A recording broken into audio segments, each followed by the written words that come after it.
So ito na guys, ipagpapatuloy na natin yung kwento habang nag-unboxing tayo ng mga gamit na pinamili. So nagtatapos tayo doon sa kaibigan ni Apollo na naghiganti. Ang pangalan ng kaibigan ni Apollo ay si Kules. Si Kules nga, sabi ko sa inyo, siya yung anak ng ng mga pinatay na magulang na mayayaman ng Eusebia. So nalaman niya na ang Eusebia pala ang pumatay doon sa kanyang mga magulang.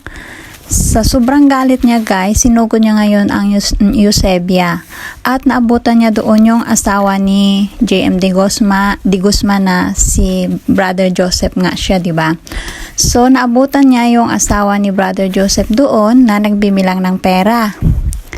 Ngayon, kinumpronta niya ngayon yung asawa ni Brother Joseph na kayo pala ang pumatay sa aking mga magulang. Galit na galit. Ngayon, ito namang asawa ni Brother Joseph, may hawak na kutsilyo. Kunyari, pinapaliwanagan niya si Kules na wala silang kasalanan, ganito, ganyan.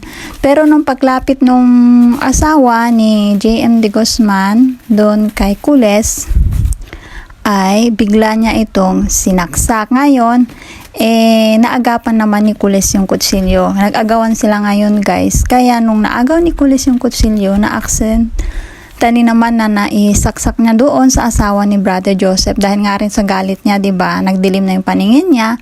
Kaya nasaksak niya ngayon yung asawa ni Brother Joseph. At yun nga guys, namatay yung asawa ni Brother Joseph. Ngayon, nadat na ni Brother Joseph yung asawa niya, nakahandusay na galit siya guys. Ngayon ang pinagbintangan niya na gumawa nun ay si Apollo. Kasi ang alam niya, si Apollo lang ang may galit kay Brother Joseph. Ngayon, dahil nga hindi naman mahuli-huli ni Brother Joseph si Apollo, ang ginawa ni Brother Joseph ay kinidnap niya si Leah. Yun nga yun, yung pinsan ni Apollo. Kaya kinuha ni Brother Joseph si Leah, yung bata, kasi alam niya na mahal ni Apollo yung bata na yun. Kinuha niya ngayon at itinago. At kunyari, alam niya kay Apollo na wala na si Leah kasi naglagay siya doon ng mga damit, nung damit ni Leah na na may madugo-dugo. Nakita ngayon ni Apollo nung pumunta siya sa Eusebia kasi nga sinugod niya si Brother Joseph. Sinabi niya kung nasaan si Leah, kung saan niya dinala si Leah.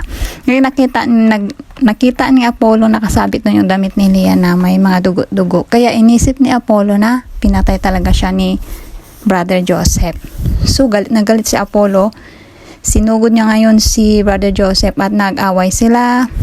Naglabanan sila hanggang sa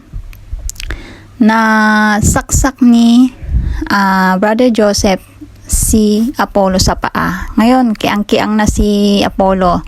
Nagsidatingan naman ngayon yung mga gwardya, tapos mga tauhan ng Eusebia.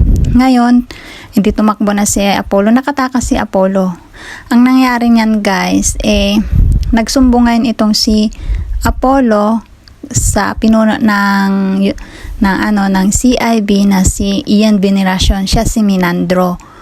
Tapos nagsabi siya doon na pinatay nila si Leah, ganito ganyan. Ngayon wala namang ginawa yung CIB, kaya itong si Apollo, siya ang gumawa ng paraan para may paghiganti si Leah. Ayun. Pero hindi natin pala alam guys na may usapan pala itong si Minandro at si Apollo. So kukwento ko yan later. So ang nangyari guys, ang ginawa ni Minandro, parang itinuring niya ang kalaban si Apollo. Kunyari lang pala yun guys.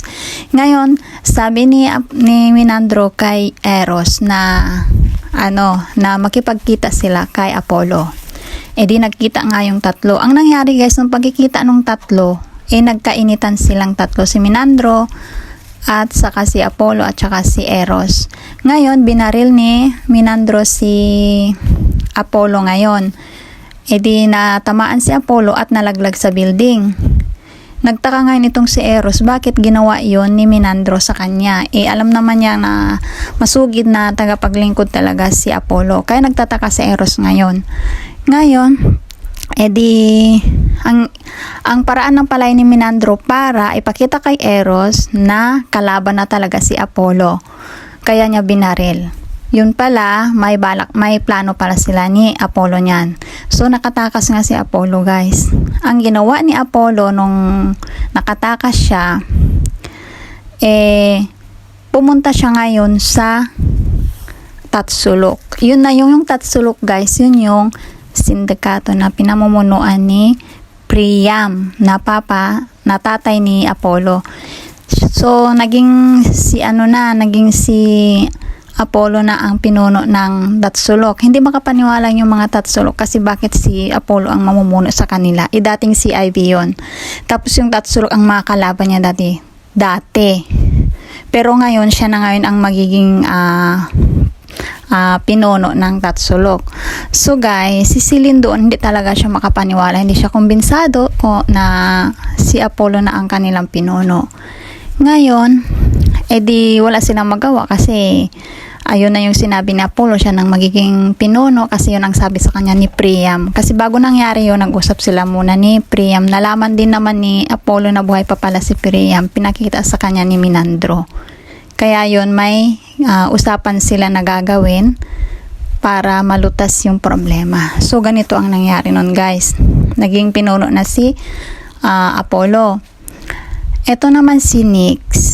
Si Nyx ay isang pinakamalapit na tauhan ni Priam. Nyx ay si Sofia Andres. Meron siyang Tamagotchi na nagtuturo kapag tumutunog yung ibig sabihin is buhay pa si Priam. Kaya meron talaga siyang kutob na buhay pa nga si Priam. Ngayon, ang nangyari nun sa Tamagotchi na yun, kinuha ni Apollo at ipinatago dun sa kaibigan niyang si Kules. Kaya wala na siyang